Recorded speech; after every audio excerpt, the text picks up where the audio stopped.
Imagine Rome in the 1st century CE, a city of grandeur, spectacle, and danger. Marble palaces glint under the Mediterranean sun. The streets teem with merchants, philosophers, and citizens debating politics in the bustling agora. The city is alive, yet beneath its brilliance lies a world of fear, ambition, and obsession. A world dominated by one man, Emperor Nero. Known for his artistry, extravagance, and cruelty, Nero's name echoes through history as both ruler and tyrant.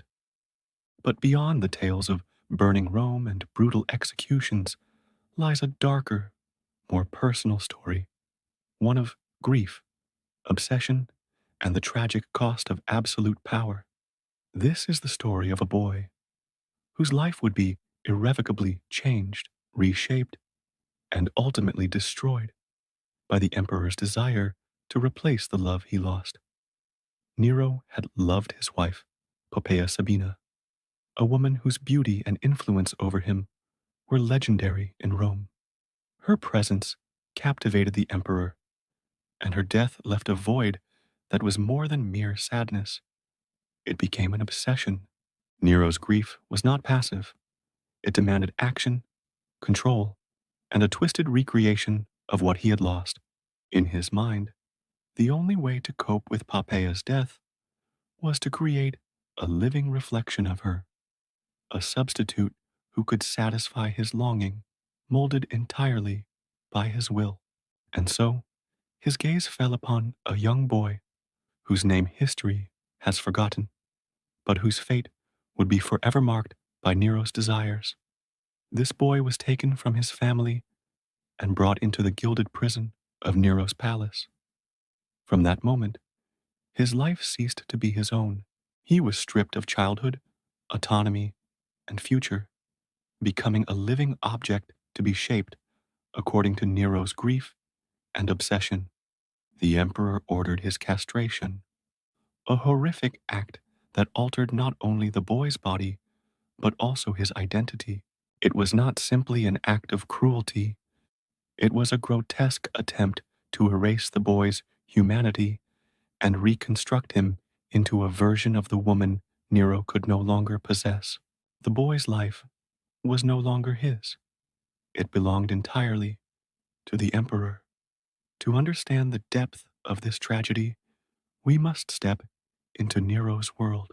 His reign was marked by extremes. He performed on stage as a musician and actor, watched Rome burn while reciting poetry, and manipulated those around him to satisfy whims of power and desire. His paranoia and ego left little room for morality or empathy.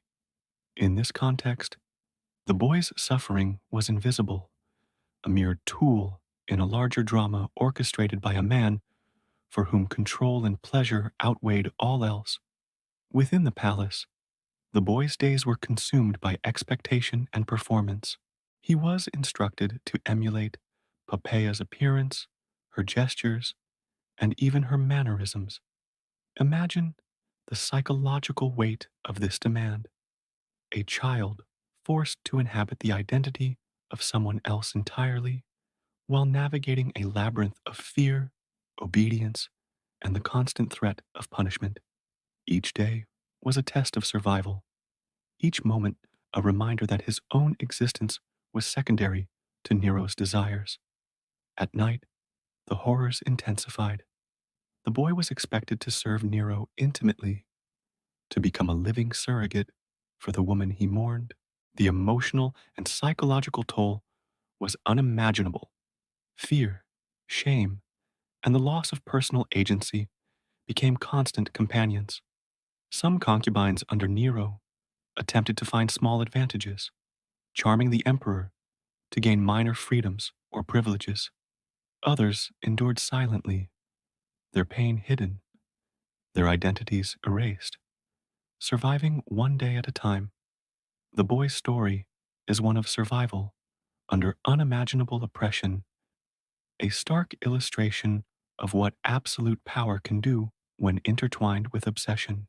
Yet, Even in the darkest corners of the palace, human resilience flickered. The boy formed rare alliances with other servants and concubines, finding fleeting moments of camaraderie and solace. They whispered stories of distant homes, shared secret dreams of freedom, and supported one another in subtle ways that history rarely records. These small acts of connection, though fragile, became lifelines, reminders that even under the harshest tyranny, the human spirit seeks connection, comfort, and hope. Nero's obsession with control did not exist in isolation. The emperor's court was a world of intrigue, flattery, and constant surveillance. Senators, guards, and advisors operated under fear, their loyalty often feigned, their lives dependent on pleasing him. In this environment, the boy's existence was doubly precarious. He was at once powerless and constantly visible, a reflection of the emperor's grief and desires, entirely subject to the whims of a ruler whose mercy was unpredictable. The broader society of Rome mirrored this obsession with control and status. Power was absolute, hierarchy rigid, and identity often subordinate to class and gender expectations. Male concubines, slaves, and servants occupied spaces of vulnerability, their bodies and labor tools for the powerful. In this light, the boy's tragedy is both personal and emblematic of a society in which the powerless were routinely exploited, silenced, and reshaped to serve the ambitions and desires of those above them. Historical remnants hint at the boy's suffering, though details remain scarce. Accounts of Nero's excesses in works by historians like Tacitus, Suetonius, and Cassius Dio provide glimpses of the emperor's obsession with grief, control, and the unnatural recreation of loss. We learn that Nero's actions were not isolated incidents of cruelty, but part of a larger pattern of domination and exploitation, where personal desire often eclipsed morality, ethics, and humanity. The boy's life was forever altered. Childhood, autonomy, and personal identity were sacrificed to satisfy Nero's obsession. He became a living object, a mirror of a woman he never knew, navigating a world where failure could mean death or humiliation. And yet, despite the physical and psychological trauma the boy endured, survival became his silent rebellion, resilience, a testament to the human spirit, even in the face of unimaginable oppression. Nero's story, and the boys within it, is a cautionary tale about the dangers of absolute power, obsession, and the human cost of desire unchecked by conscience.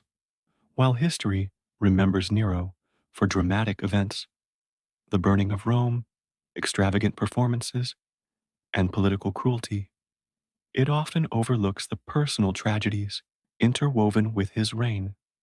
The boy, though largely erased from the historical record, remains a haunting reminder of the consequences of unchecked authority and obsession.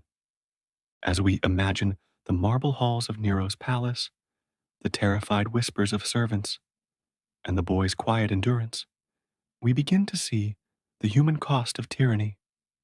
The emperor's grief, transformed into control, reshaped a child's life, demonstrating how absolute power can consume and destroy those it touches. The boy's suffering is not merely historical curiosity, it is a mirror reflecting the dark potential of human desire when combined with authority and obsession. Even in suffering, there are lessons of resilience. The boy survived a fate few could imagine, enduring both physical transformation and psychological torment. His story reminds us of the human capacity to endure, adapt, and persist even when stripped of choice, identity, and freedom. History may have silenced his voice, but through reflection, research, and storytelling, we honor his experience and bear witness to the human cost of ambition and obsession. In the end, Nero's actions reveal more about the emperor's insecurities and desires than about the boy himself. Yet it is the boy's suffering, survival, and resilience that resonate across centuries. His story is a reminder that behind every tale of power and grandeur, there are lives profoundly affected, often sacrificed, and rarely remembered. As the sun sets over Rome in our imagination, casting long shadows across marble streets, let us not forget the boy, lost, silenced, and transformed by grief and obsession. His story echoes through history, a warning about the dangers of absolute power, the consequences of unchecked desire, and the resilience of those forced to survive in its grip. Though history may have forgotten his name, his suffering remains a testament to the hidden tragedies that lie behind the grandeur of empires, a haunting reminder of the human cost of obsession.